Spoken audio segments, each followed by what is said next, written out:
I do want to say that when my opponent talks about a war against women, my opponent was the only assembly person to propose the defunding of Planned Parenthood.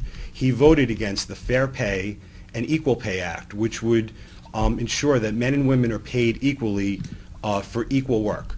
My opponent voted against beefing up a domestic relations act that would enable judges to temporarily take gun licenses away from people who are accused of violent domestic offenses and who have a temporary order of protection or an order of protection lodged against them.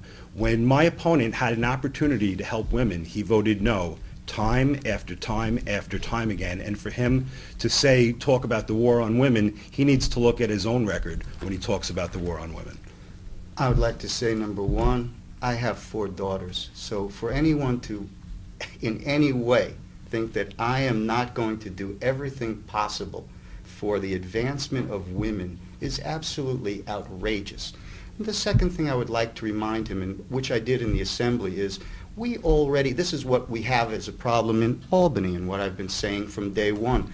Whether or not my opponent knows this or not, there already are statutes for equal pay for women. I will refer you to, at this point, the Federal Equal Pay Act of 1963 and the New York Human Rights Law, Section 206. How many more laws do you need? This is what one of the huge problems we have in Albany is: legislators up there too long trying to figure out what to do. They haven't even looked at laws that are in existence, but they're coming up with the same redundant laws. That's why I voted against this. We already have statutes for this.